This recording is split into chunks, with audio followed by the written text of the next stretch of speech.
5 of us to your 1. Is that like data? Yes, is I'm that telling you big that we've been facts, or collecting. you No, make that I'm up? not estimating.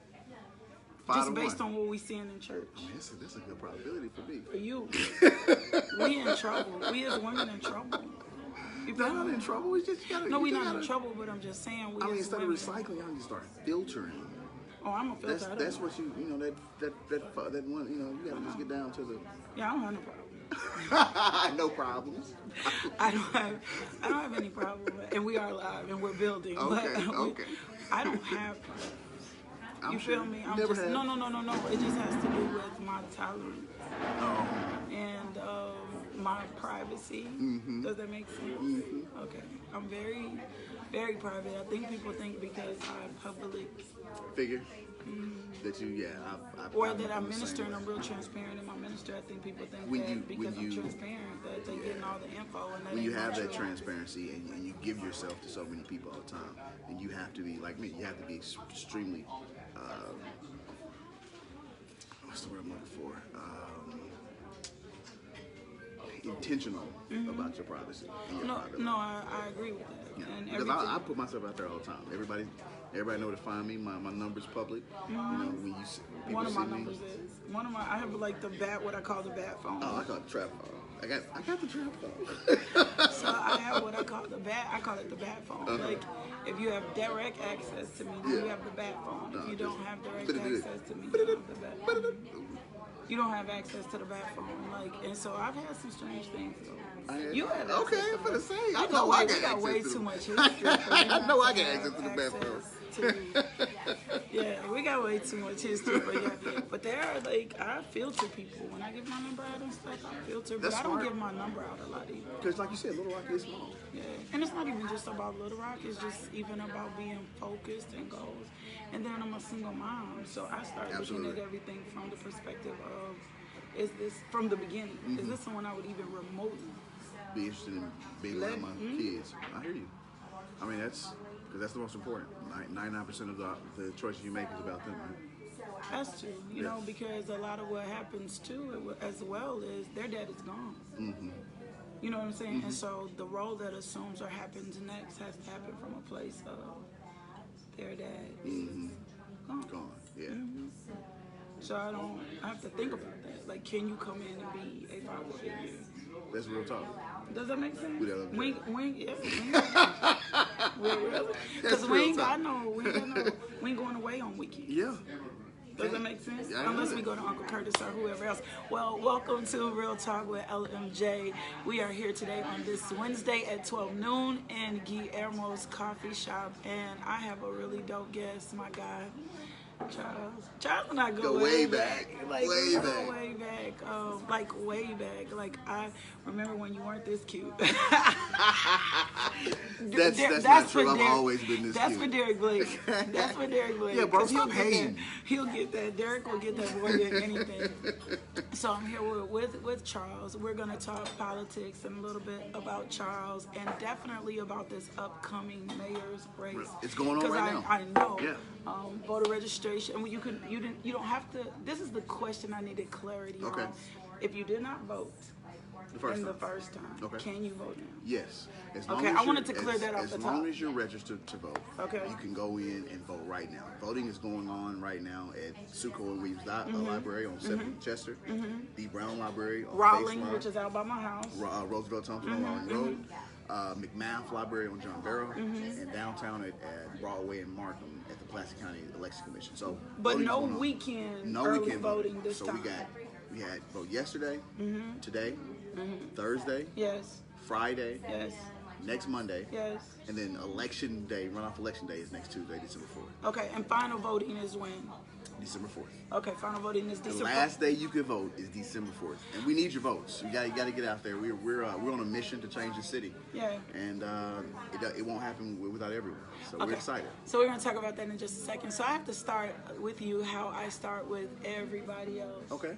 Who is Charles Blake? Who is Charles Blake? Yes. A father. Okay. Public servant.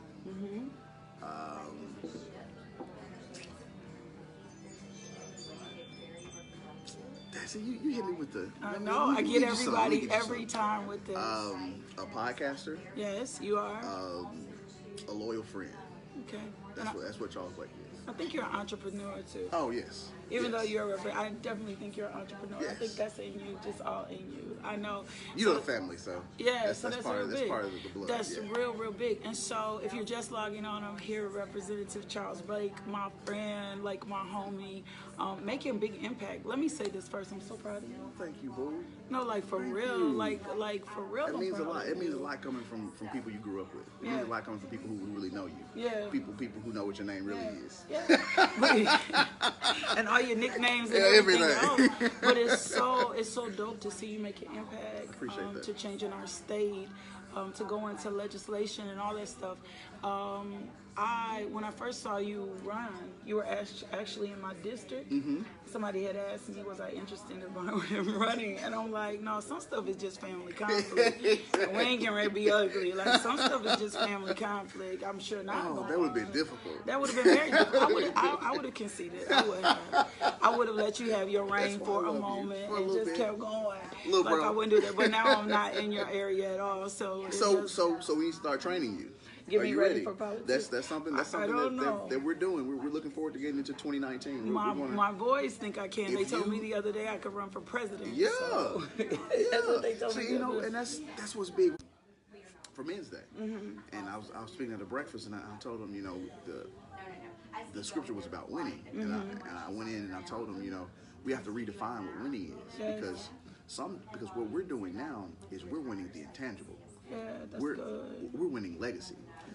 Even whatever happens on Tuesday, we will win on Tuesday. Yes. But whatever happens, there's not another black kid that grows up in Little Rock that doesn't believe they can be mayor. That can be mayor. That's good. And that's what it's really about. Representatives or entrepreneurs or governor, anything else. Make it happen. That's really big. So you have some new voter reform legislation. I sure do. Tell me about that. So it's the Arkansas visa. It's HB 1004. Mm-hmm. I ran a similar bill last year. So it's automatic voter registration. Okay. But what it really is voter integrity and security. Mm-hmm. So what we're doing is we want to make sure that when you go into the DMV, the off the drop of services, yes, that when you get a new ID, a new license, a change of address, yes, your voter registration information is automatically updated. Mm-hmm. So that's the first automatic. It's automatically updated, which means you're going to have more secure rolls, more accurate rolls, and as well as if you haven't been registered, you'll be automatically registered unless you choose not to. Mm-hmm. So it's more of an opt-out program. So we don't have to worry about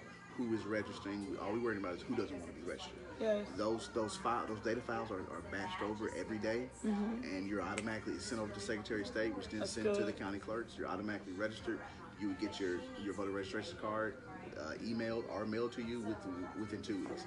So we're making sure that as soon as you go into the DMV, everybody goes there. Yes. Everybody goes to the revenue office or something. Yep. And as soon as you go in there and you haven't been registered, now you have to tell them that you don't want to be registered. Being registered. Being registered is half the battle.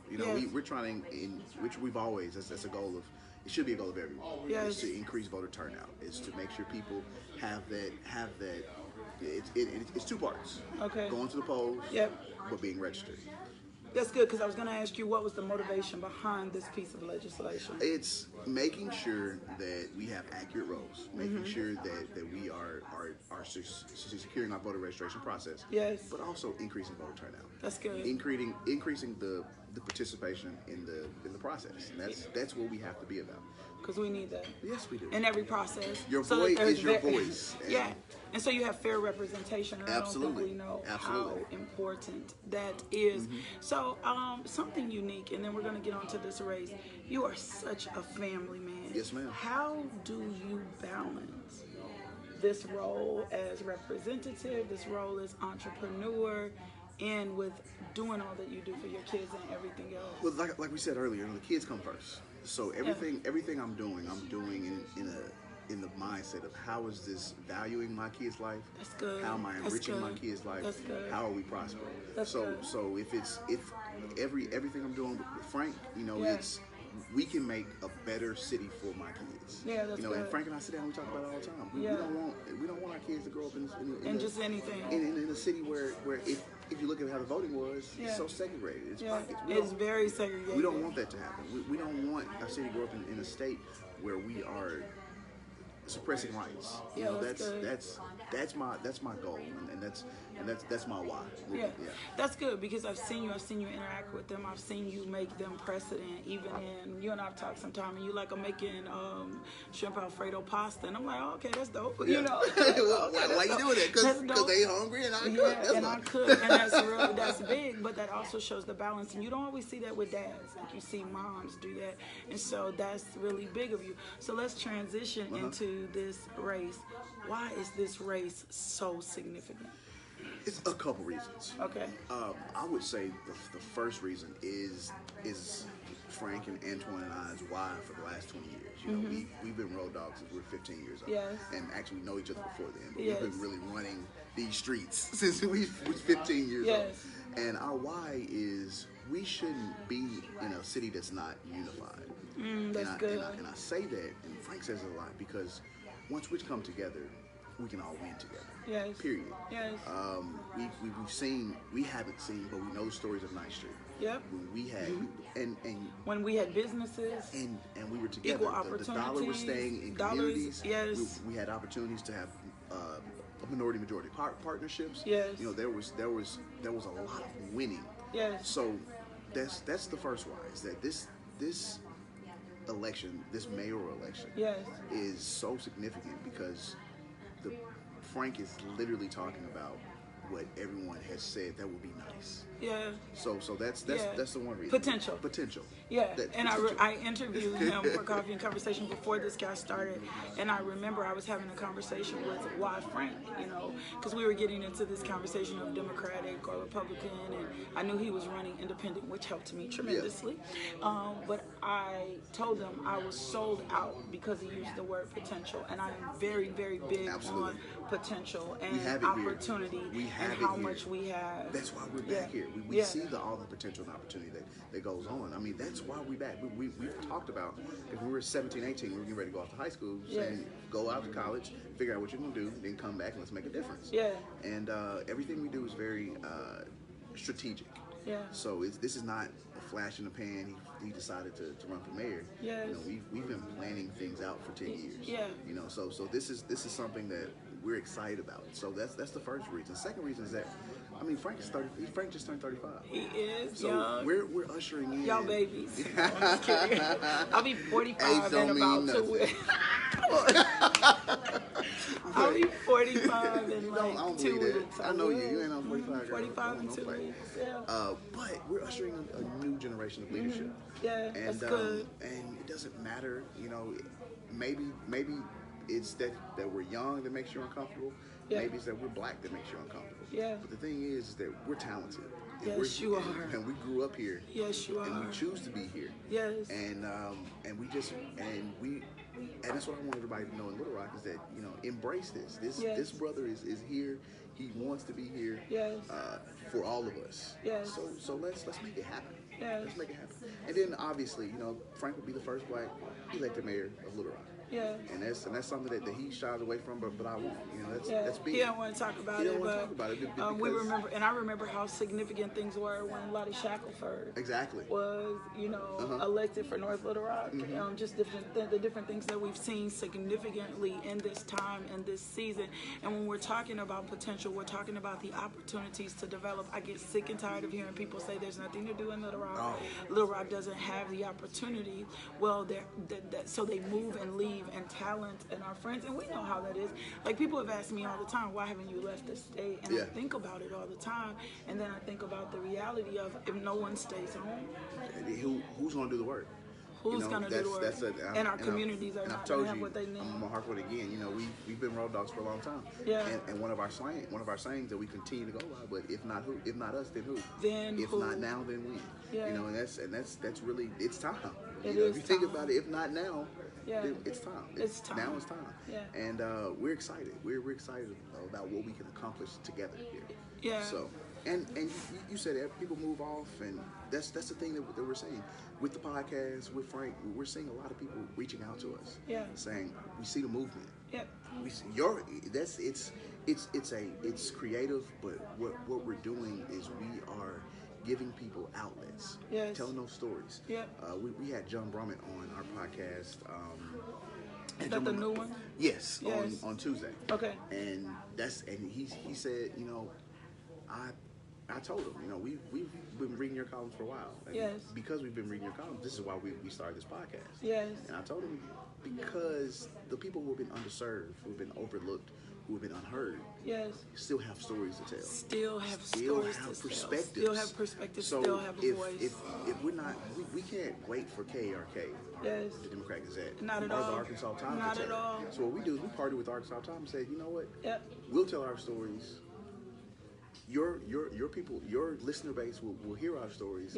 We'll bring a whole new listen. We're unifying the Arkansas Times. That's what we're doing. But that's good, and that works so dope. And I appreciate what Rock of the Culture is doing. It's the same reason when I started Coffee and Conversations, and then I made the shift from Real Talk to Real Talk with LMJ. I wanted to give perspective. I didn't want, which sometimes gets hard for us as Christian. Like I wanted. People know who I am and who I serve, but I wanted to give voice to the people. I wanted to give voice to the community.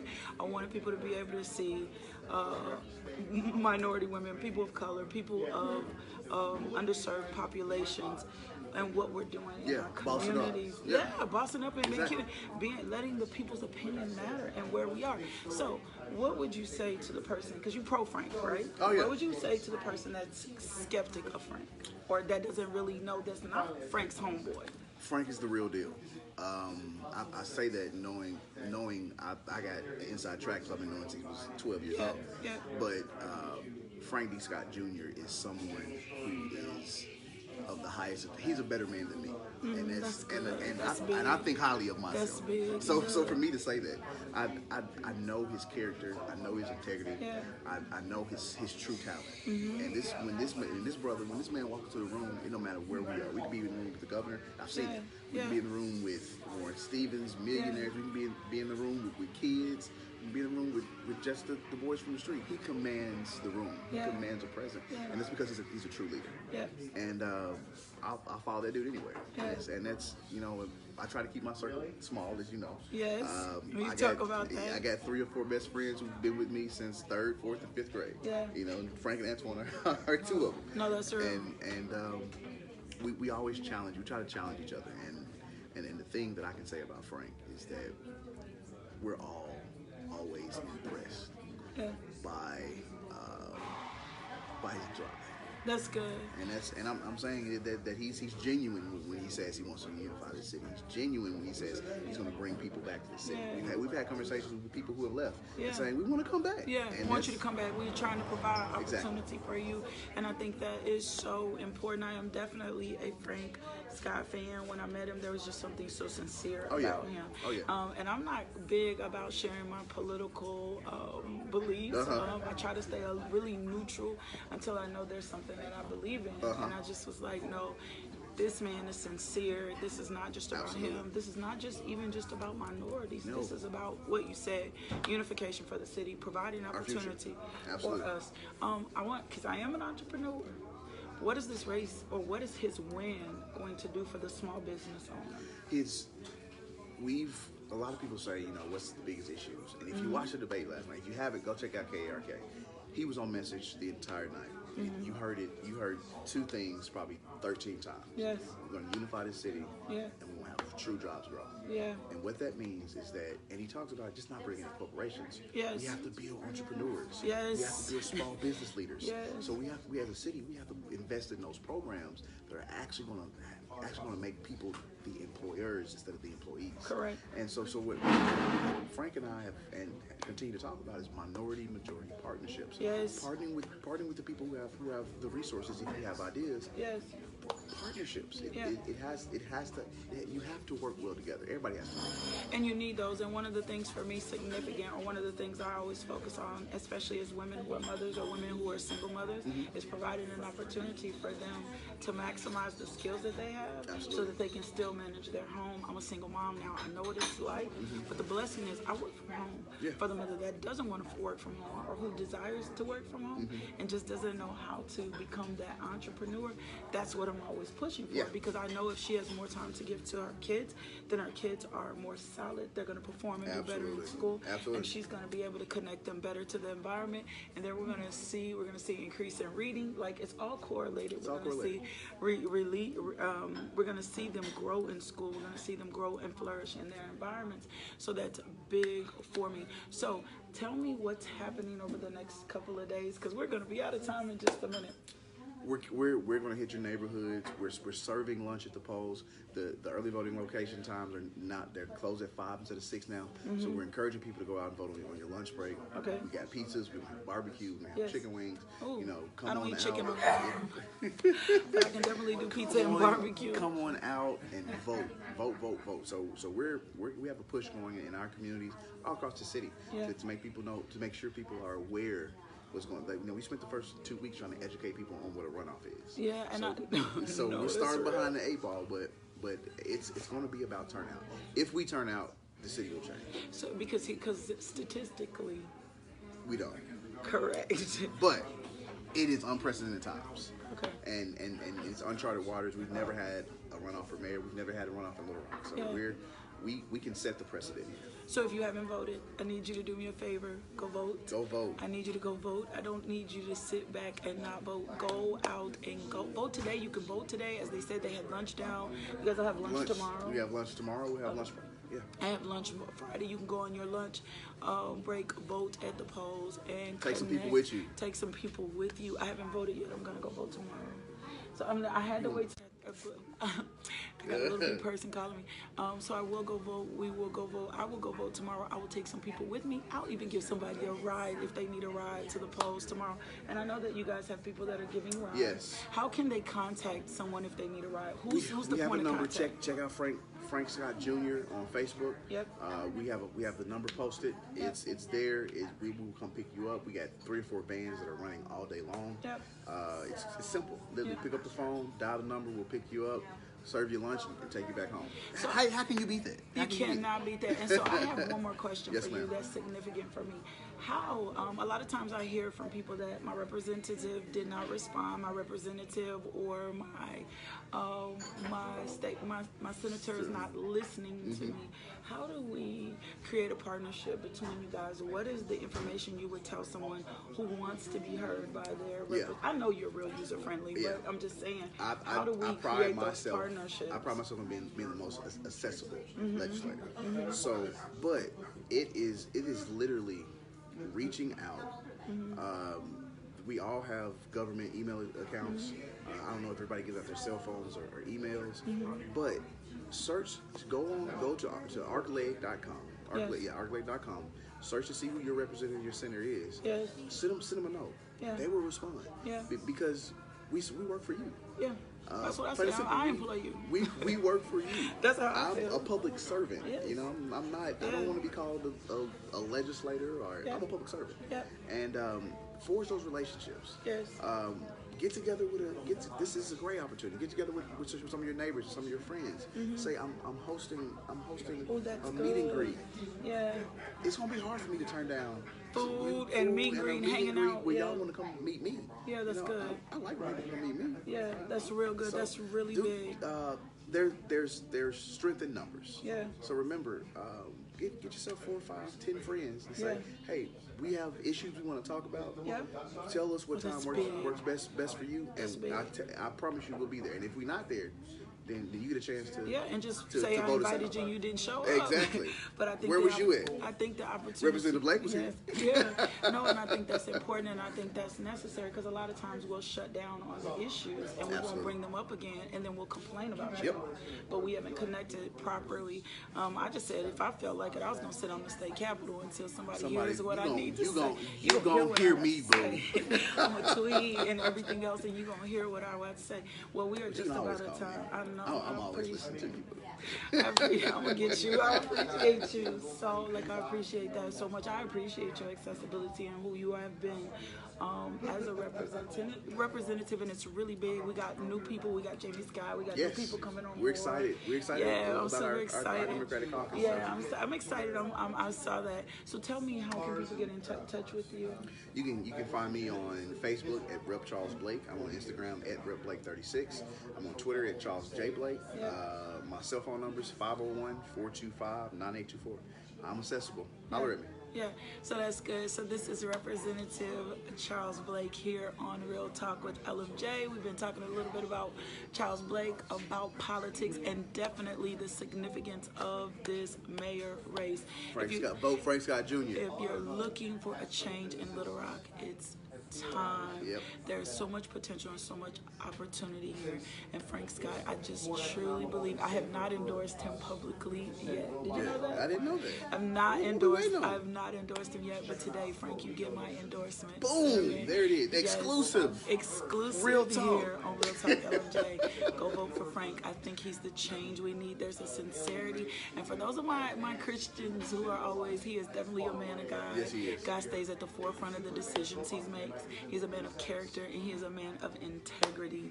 And I watch that above anything. I look for your voice to be what it is, because it's hard for us sometimes. Oh, yeah. We want somebody that represents our moral beliefs as well. And I definitely can tell you that Frank Scott does that, and he does that with much sincerity. So I am definitely a Frank Scott fan.